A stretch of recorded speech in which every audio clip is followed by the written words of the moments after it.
I'm happy to. Does this microphone work? Can you hear me in Reno? Yes, we can hear you. I'm happy to share some of the perspectives of the department on this issue. And so, as Game Division Administrator Wakeling indicated, we went from 27. The consideration here is to go from 27 licenses to 7 licenses. So, to me, well, first let me talk about the financial aspect. So, when Barack Obama was elected president and many people feared for their gun rights, gun sales increased significantly, which subsequently increased the federal excise tax being paid on guns and ammo. And our wildlife restoration funds, those federal funds based on those federal excise tax, increased substantially. I think they over doubled from $6 million a year to 8 to 10 to over 12 million a year. So our challenge quickly became having the capacity to spend those monies and having the non-federal share to be able to spend those monies. And so as we look at where we are right now, we still have some of those federal dollars to spend. Is that going to be sustainable into the future? Who knows? If Hillary Clinton's elected, it will be a significantly different scenario on the federal excise tax front than if Donald Trump is elected. We don't know how that's going to pan out. But if we have 27 different licenses that affect umpteen different NRSs, to go in and to be able to project what the ramifications are on the department financially is nearly impossible, when just doing the simplification side of things is impossible. So our perspective, our thought was if we approach this from a revenue neutral stance, and rather than adjust the fees associated with 27 licenses, or simultaneously try to simplify licenses and adjust the price and be able to determine the outcome, we could be in a situation where our projections were severely lacking or significantly inaccurate and created a significant hardship on the agency. So we want to see what this revenue neutral based effort to simplify licenses does to revenue. And if we're accurate in that it is revenue neutral, there will be some ramifications that Mr. Wakeling spoke about, the Native American license, for example, which is, although the license is currently free, we charge them for stamps. And so we could move into a scenario where they actually pay less for the opportunity and privilege to hunt, but however, by charging at least some fee, in the federal government's eyes, $1 or more, then that allows that license to count towards certified hunters and makes us eligible for more federal dollars. So there could be an opportunity where, even though we strive for revenue neutral, as you saw, 0.2% increase, $15,000 more. We don't know where we're going to end up, but we're nervous just going from 27 licenses down to 7 licenses, and to tie that to the fees associated with those licenses simultaneously, and to turn that monster loose in the state legislature with potentially 34 different NRSs being affected, quite frankly, concerns us. So we may well need to come back in 2 years, depending on who the president is, depending on what federal excise tax looks like, and begin to talk about fees. If we can continue to operate, if we continue to see increases in federal excise tax, and we don't have a problem garnering the non-federal state share of that, then that's great. But we won't know that, and I think it's prudent for us to look at the effect of that simplification prior to looking at adjustment of fees. And I think the fee adjustment would be far easier when you're looking at 7 fees than you're looking at 27 fees. That's our thought. Thank you. Thank you, Director. Commissioner Valentine.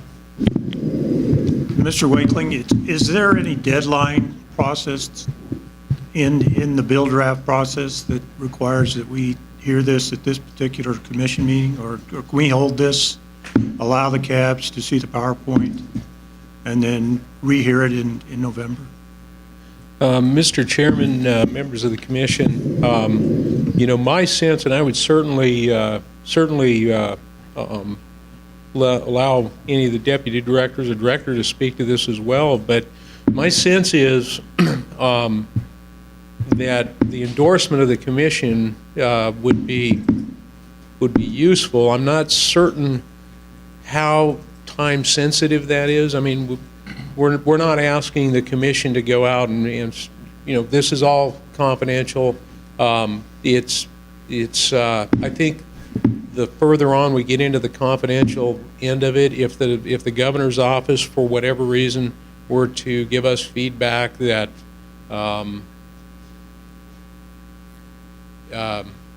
that they have questions, concerns about this, I think our likelihood to request your endorsement at a later date it may prove more problematic the further along in the process we get. However, I think the point in time when we're really definitely going to need that endorsement will be when we get to the legislative session. And I see nodding from people that outrank me.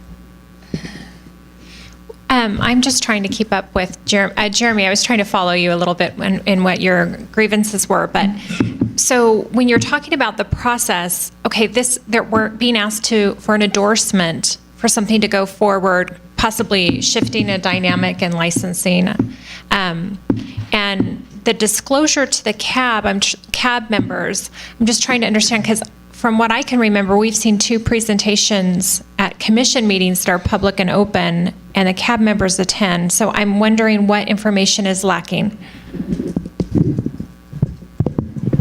That's a great question. I should have clarified. I got a call from a county advisory board member that said, hey, we'd love to endorse the fee simplification or at least talk about it, but we don't have any support material in our packet. And typically when you go to a CAB meeting, they live and die by whatever support material is attached to the agenda. They typically will not go back to the previous meeting and pull support, presentations and things of that nature from it. So when we share a PowerPoint like this, we may have one representative from each CAB here, which is 1/3 or 1/5 or 1/7 of the membership of each of those county advisory boards. If that document doesn't get posted as support material to their next meeting, a lot of times the county advisory boards will completely skip that item and not give us a recommendation. And I think if you look at the action reports in the minutes, some of our biggest counties, I don't know that Clark looked at this, Washoe didn't look at it. They were the ones that contacted me asking for it. And so while we've had this great public process kind of in supplement to what we normally do with the CABs, I think what we did is we missed the boat by not providing this before their meeting. So there are CAB members that not only don't know the 7 licenses that are being proposed, they don't know the price points, they don't know any of the justification. Even though we've shared that, it hasn't gone through our traditional channels. And while I completely support supplementing those traditional channels with the workshops and all the things that have been done, I don't think either consciously or unconsciously, subconsciously, we should be circumventing those traditional processes that folks have become so accustomed to. And maybe some of the counties will get up and speak to that during the input portion of this. I'm just not comfortable not having all those members been able to access this. I mean, if you look at the support material for this meeting as a CAB member who hadn't seen one of these presentations, you would have seen a 1-page memo that says vote to endorse the department's draft license and fee structure simplification proposal. And those members are saying, what license and fee structure proposal? And that's my concern with the process to this point. Thank you. That helps me understand a little bit more about what happened. I wasn't aware of that. I don't attend a lot of CAB meetings, and I think that's why. So for me, being on the commission, I've seen it twice, so I was kind of not understanding what was going on. And I was getting confused at the beginning about the confidentiality of the survey. So I was like, are we trying to withhold some type of information because it's confidential? But from what we're clarifying is the survey itself is confidential, right?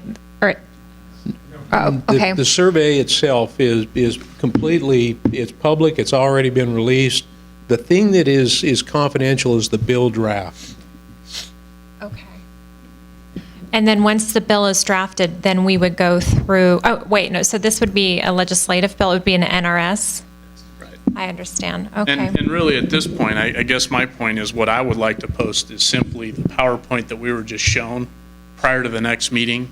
So at least every county advisory board member has, and members of the public for that matter, that go to the county advisory boards or come to our meetings, that they physically have that document in front of them so they know what the the 7 licenses being proposed are, they know what the price points are if we're able to share that. I think that's just traditionally how the process has been, and folks have become so accustomed to that. If that support material doesn't show up, they're in the dark. And really, this commission's endorsement per NRS is by extension somewhat an endorsement of the cabs and the public who provide their input to this body. So I just want to make sure we're not missing that. Okay, well, I think I agree with you. Mr. Wakeling, is that something that we think we can do for the next meeting? Can we get this to the cabs and bring this back? Mr. Chairman, I see no problem. I cannot guarantee that I have no problem with that. It will be posted again for this meeting because it's a presentation given at this meeting. But I cannot guarantee that the governor's office or the budget office might not provide us additional direction not to post anything further. And I would certainly allow Deputy Director O'Brien to weigh in on that if she sees any other. I can't certify with any degree of certainty that will not be something that we will be limited from. Mr. Chairman, if I may, I can certainly commit that we will push the issue and do everything that we can to ensure that the cabs have the ability, and this commission, by extension through the cabs, has the ability to get the cab input based on what we are able to share, and we'll commit to having that discussion and clarification from the governor's office of budget. Thank you, Director. Commissioner Barnes. Thank you, Mr. Chairman. I was going to kind of wait till after the public comment, but I'm just going to echo the same thing that Commissioner Drew said, because I know at the Elko County meeting, when this came up, there was some confusion, and I can't remember if they didn't take any action on it or they voted it down, but they were just confused about it. And like I say, being the new commissioner, I've noticed a couple times I've seen the town hall and the open meetings, and that's kind of new to me, and I thought that's kind of what the cabs were for. And so I'm in agreement with Commissioner Drew. I'd really like to see this go through the cab process, because a lot of times you'll have more people at the cab meetings, and even the members of those cabs can talk to people and get more people in there so they can hear this. The information needs to get out there. Commissioner Johnston. I think I might be a little confused. So the bill draft request by law is currently confidential and cannot be shared. But there's nothing that prohibits the circulation of the presentation we just saw, obviously, because it was just made in a public meeting. I guess I share the thing. I hear simplification, and I look at the price points that were just shown. I think this is great, but I'm also one of the persons that gets online and I buy my combo hunting fishing license and I buy all the stamps required. So I think, great, but not everybody is in that same situation as me. So I can't just say this is great for me. So therefore, and I think too, had they seen price points and what the licenses were going to be, that would be important for feedback.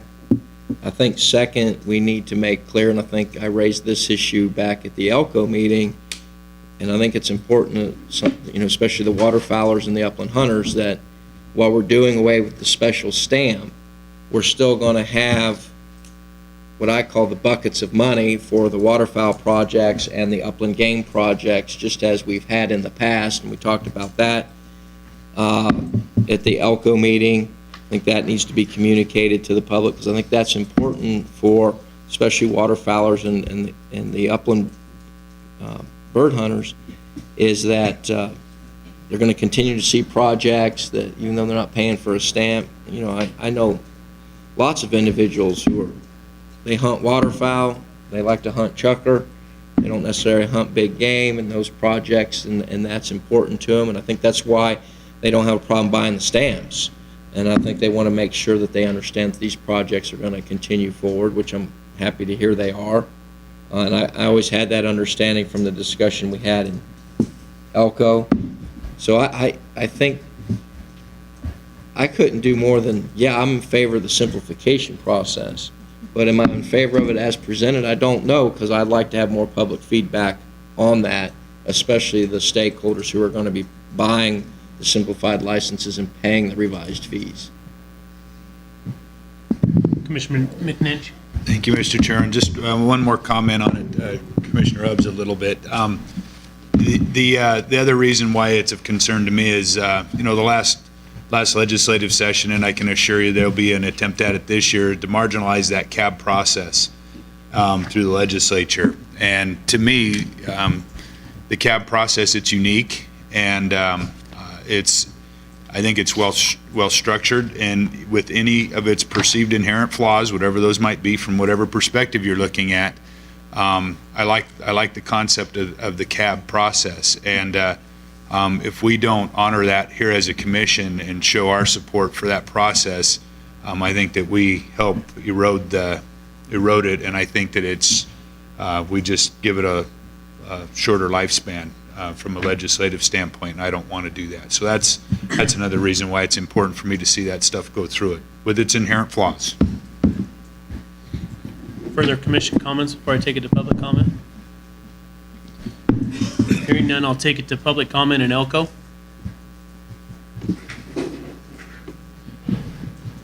Mr. Chairman, Commission, Jim Cooney, Elko Cab. I want to compliment Commissioner Drew and Commissioner Barnes.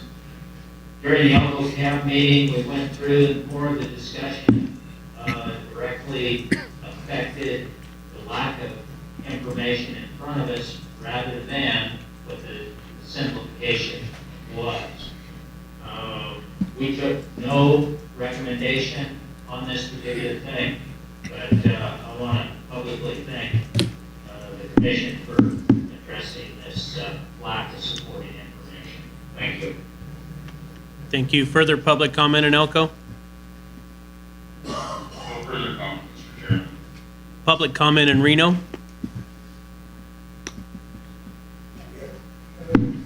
This is Joe Yona, Carson Advisory Board. We sent in our action report, and if you've read it, it indicates when I came back from the meeting in Reno in August, I anticipated that presentation was going to be available online and we could provide it to all the members. Unfortunately, the ability to take down all the notes and all the pertinent information was a little bit difficult. But I didn't worry about it. I thought it would be available. I was disappointed with the attendance at the town hall meeting, which you based a lot of your assumptions on.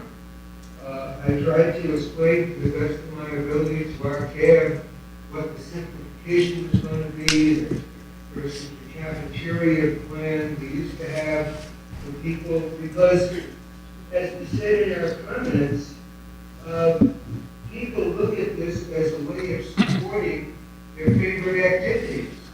The ability to buy Upland game stand, the ability to buy a duck stand, big game stands.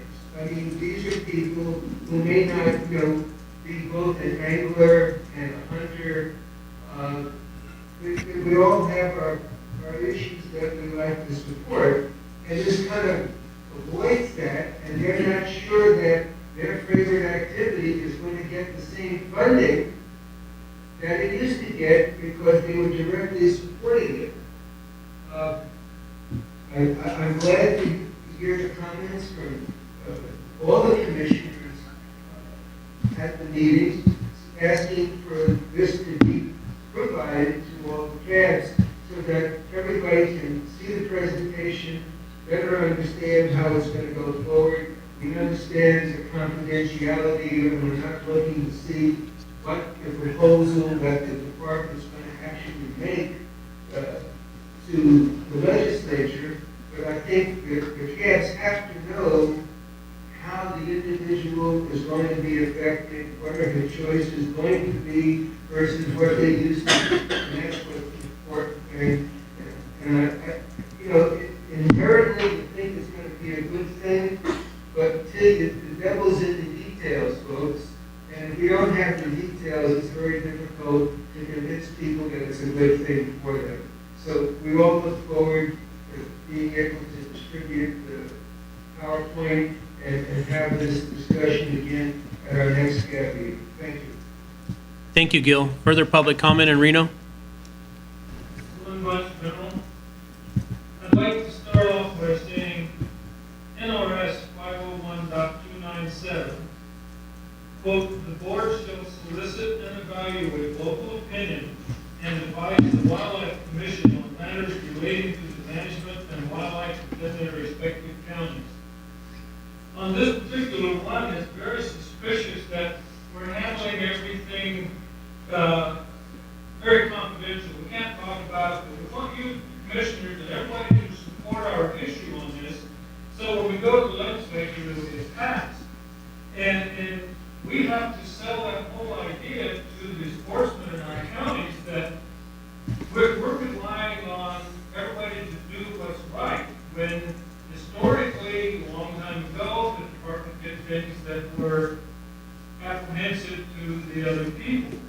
And, you know, we were talking about the changes in the fishing licenses. It wasn't too long ago, I can remember that the second rock stamp was brought around and we flew it around and it was up and down and we finally got that through.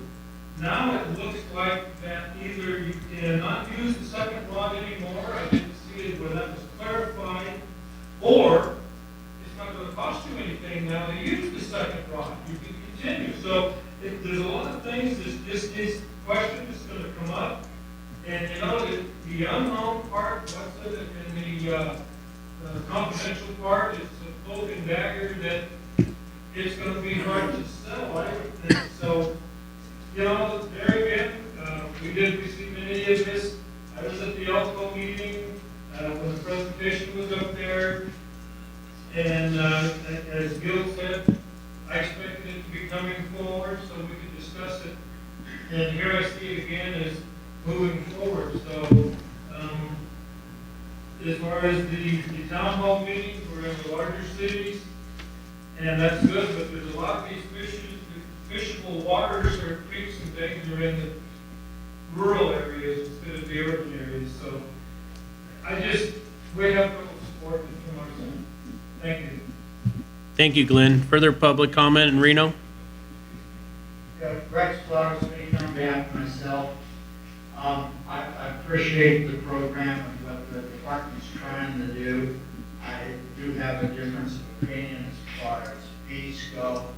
I believe that resident fishing licenses and resident hunting licenses should be of a lesser amount. That's where the volume of our participants is at.